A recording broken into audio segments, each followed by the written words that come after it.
दोस्तों, इजराइल और ईरान युद्ध में कुछ बहुत बड़ा होने जा रहा है।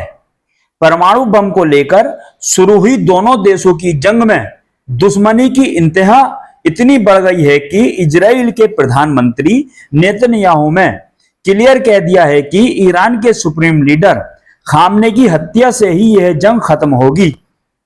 दूसरी ओर तनाव का माहौल ऐसा है कि इजराइल को पिटता देख ट्रंप को कनाडा के अलवर्ड राज्य में चल रही G7 की बैठक बीच में ही छोड़कर वापस आना पड़ा। ट्रंप ने कहा है कि मैं सीज फायर के लिए वाशिंगटन लौट रहा हूं। ऐसा नहीं है, बात इसमें कहीं बड़ी है।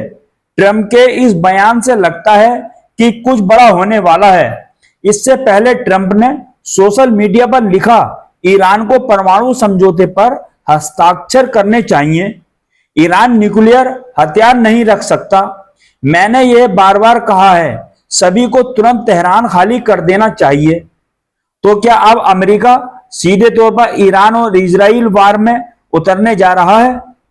ट्रंप ईरान के लोगों से कह रहे हैं कि तेहरान शहर खाली कर दो, और दूसरी तरफ ईरान इजराइल से कह रहा है तेल अभी खाली करके चले जाओ। ईरान की सेना IRGC ने ऐलान कर दिया है कि एयर स्पेस फोर्स कुछ ही घंटों में कब्जे वाले इलाकों पर सटीक हमले करेगी।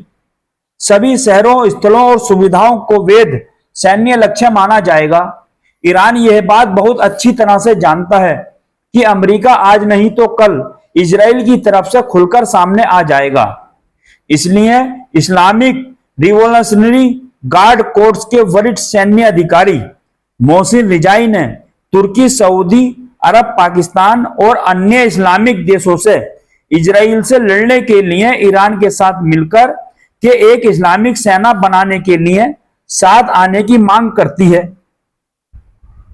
रिजाई ने ईरानी मीडिया को दिए एक इंटरव्यू में तुर्की, सऊदी अरब और पाकिस्तान जैसे प्रभावशाली इस्लामी देशों से मिलकर एक संयुक्त इस्लामिक आर्मी बनाने की अपील की है, जिसका जो मकसद है वो इजराइल के खिलाफ निर्णायक मोर्चा खोलना है।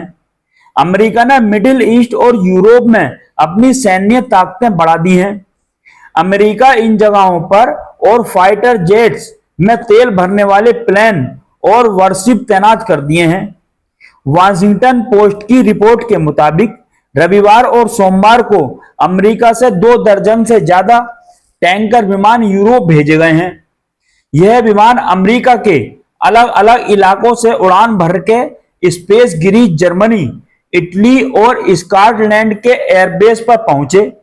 इन विमानों में KC-135 स्ट्रैटो टैंकर और KC-46 पिगासस जैसे विमान शामिल हैं, जो हवा में ही दूसरे विमानों को ईंधन भरने में मदद करते हैं। दोस्तों, इसके साथ ही कुछ बड़े मालवाहक जेट भी इन मिशनों में शामिल हुए थे। ईरान इजराइल पर आज 5वें दिन भी आफत बनकर बरसा है। एक साथ 20 मिसाइलें दागी हैं, जिनमें से 5 टारगेट पर लगी हैं। इजराइल पलटवार करते हुए ईरान के टीवी न्यूज चैनल पर हमला कर दिया। ईरान की राजधानी तेहरान में national TV news channel Islamic Republic of Iran broadcasting यानी IRIB की बिल्डिंग पर बम गिराए। जब इजराइल ने ईरान के न्यूज चैनल पर बम गिराए तो एंकर न्यूज पढ़ रही थी और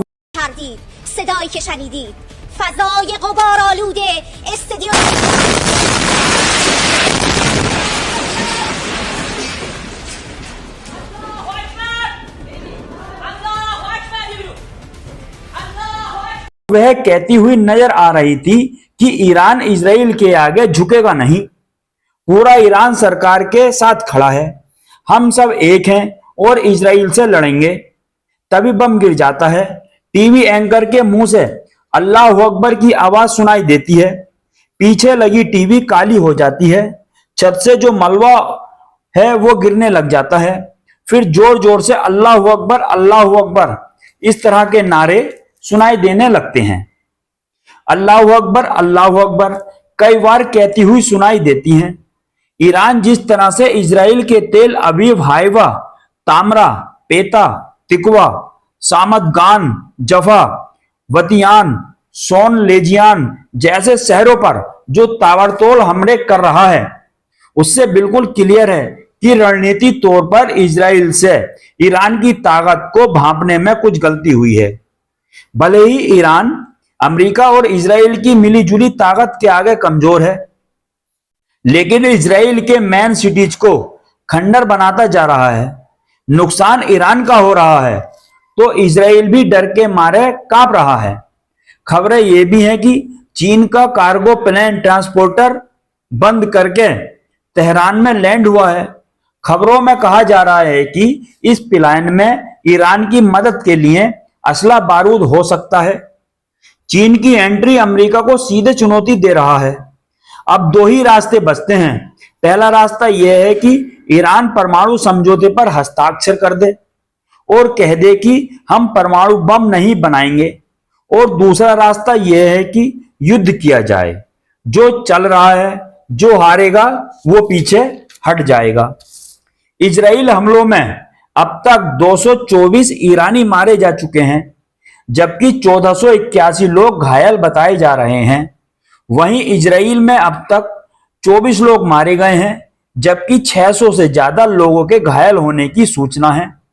ईरान की राजधानी तेहरान में सुरक्षा कारणों के चलते भारतीय दूतावास ने वहां मौजूद भारतीय छात्रों को शहर से बाहर सुरक्षित स्थानों पर भेज दिया है। इस वीडियो में फिलहाल इतना ही। हमारी वीडियो पसंद आई हो तो लाइक, शेयर और हमारे चैनल को सब्सक्राइब जरूर कर दीजिए। धन्यवाद।